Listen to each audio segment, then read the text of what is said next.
Hey, it's Tigman. Time for this week's edition of the Metal Box, our weekly discussion on all things hard rock and heavy metal. We recently had a chance to speak to guitarist Joe Satriani, covered a bunch of topics. He's got a brand new album coming out called What Happens Next. That's going to be out next Friday, January 12th. And also next week, the G3 Tour 2018 kicks off. That features Joe Satriani with John Petrucci of Dream Theater and Phil Collen of Def Leppard. It's going to play the Palace in Albany on February 10th, so we talked about that. And we talked about a variety of topics. Check out the full interview right here. We got the great Joe Satriani on the phone with us. Hey, Joe, it's Tigman. How are you? I'm doing great today. How about you? Doing great, despite this snow that we've got coming down here, and the roads are terrible, but good to be chatting with you today. You got a lot going on. Of course, the new album coming out, What Happens Next, which will be out January 12th. And let's talk first, though, G3 Tour 2018. It's you with John Petrucci from Dream Theater and Phil Collen of Def Leppard. You've worked with John before on these tours, right? That's right, yeah. Going back 2001, John's been on quite a few of G3s, maybe almost as many as Steve Vai. So, yeah, we've played a lot together. Now, how'd you hook up with Phil Collen to round out the bill here? You know, I met Phil for the very first time when he joined my G4 Experience camp last August in Carmel, California. It totally blew me away. I didn't realize, that he could be a shredder, that he was a, fantastic performer, singer, guitar player outside of Def Leppard. I kept thinking, like, he's going to show up and he's going to be able to teach all these campers from a very unique perspective, because he's been in this superstar band. Yeah. And he is a superstar, But just one-on-one, I was totally surprised, happily surprised at what a great musician he was, totally top to bottom, and fearless, confident, fearless, and a great player. So it was no surprise when I was thinking, wow, I got to get him on a G3, and I was totally blown away when he said yes. So I'm very excited. Well, the tour kicks off next week, right? January 11th. Is the tour kickoff? I know. It's coming right up. I got to get my stuff together. It's got to start packing. It's coming soon. Everybody's excited. G3 Tour 2018 will play the Palace here in Albany on February 10th. You can get tickets through the Palace box office and through Ticketmaster.com. You've been doing this for how long? When did the G3 Tour start? It started in '96. Wow. I remember it pretty clearly. It was like October 3rd or 4th or something like that. In '96, and we played at the Concord Pavilion here in Northern California. Believe it or not, I've never been to a G3 tour. I've seen you perform. One concert that stands out is back in, maybe 15 years ago when you were on tour with Deep Purple and Thin Lizzy. Oh, wow. I know, it's been that long, but you played SPAC here in Saratoga Springs. That was a great tour, and that was awesome to see. And I know you spent some time in Deep Purple, too, for a little bit. Yes. I had the pleasure and the horror of having to replace Richie Blackmore, which you can't, It's big shoes, right, Joe? Big shoes. Yes. I was a big fan of Richie Blackmore, loved Deep Purple, and I actually, when they called, they were in a spot. They had 1 week, they couldn't cancel, they had to have somebody fill in for Richie, and I remember saying no, and then a half hour later I called back and said, okay, I got to do it, because when will I ever get a chance to play with Deep Purple, right? It was difficult. The first couple of shows in Japan, I really felt like a kid, like I didn't know what I was doing in a way. But the band, they were so nice. They were such a fantastic group of musicians. Even the audience made me feel welcome in a way. I think they felt sorry for me. So I got it in my mind, I'm just going to celebrate Richie with the audience. I'm not going to try to replace him. So I lasted 6 months, and ultimately I realized I wasn't the guy to replace him. I wanted to go back to my own career. Sure. They needed someone who wanted to stay with the band forever and sort of reinvent the band, and Steve Morse was the perfect guy for that. Had to be some experience, though, playing with those guys. It was really great. I mean, just wow. They sounded like you somehow got transported into the record machine head. That's exactly what they sounded like in a rehearsal room.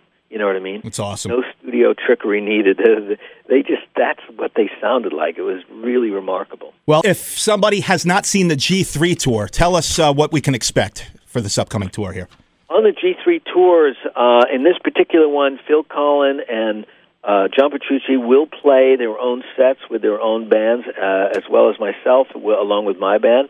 And then when I'm finished with my segment, I invite Phil and John on stage to join me in my band, and we celebrate the electric guitar by playing a bunch of well-known songs that we surprise the audience with, and we sort of toss it back and forth. We basically have the best time guitar players could ever have on stage, and we do that night after night in as many places as they'll let us do it. It's going to be great. February 10th, Palace in Albany. Tickets on sale now. We're speaking with Joe Satriani. Let's talk about the new album, What Happens Next. Comes out January 12th. That's next Friday. You got your bandmate in Chickenfoot there, Chad Smith, also from the Chili Peppers. And you also have the voice of rock, Glenn Hughes, who's not only got an awesome voice, one of the greatest rock vocalists ever, because that's why they call him the voice of rock, but a great bassist. How did you hook up with Glenn? Is this your first time working with him?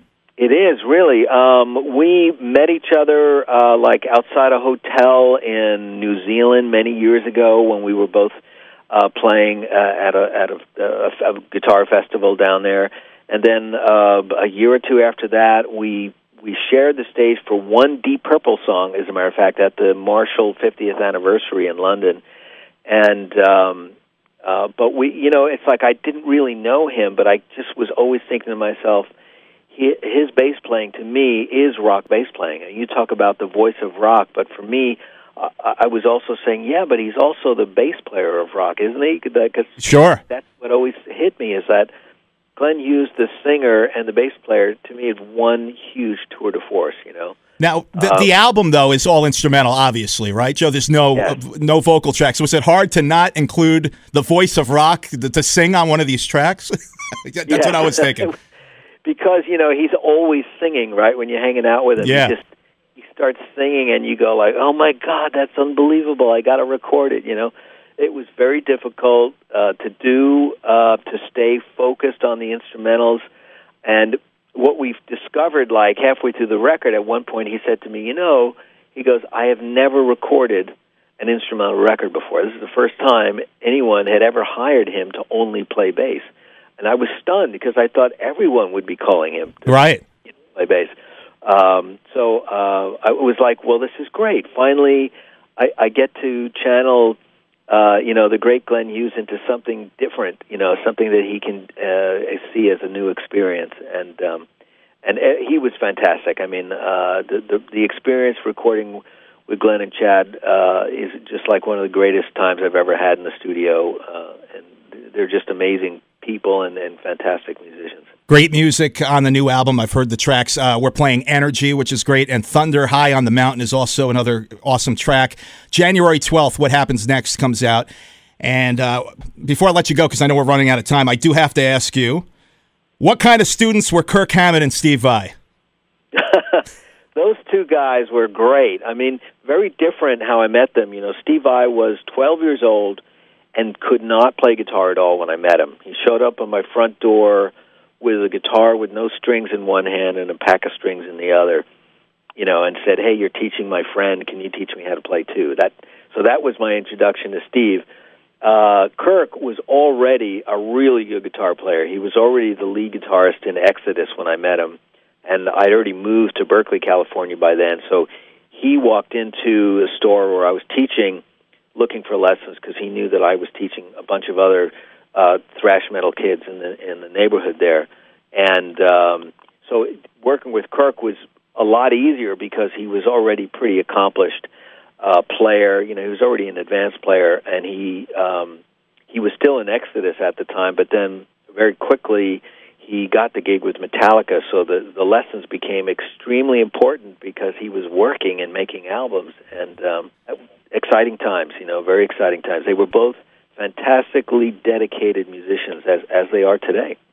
And will we see new Chickenfoot music with you and Sammy Hagar and the boys? I hope so. I know Sammy has expressed real desire to record a new record sometime this year, and I know that Chili Peppers might be taking a break, so things are looking good. The only thing we have to do is we have to get Mike Anthony off of his permanent vacation.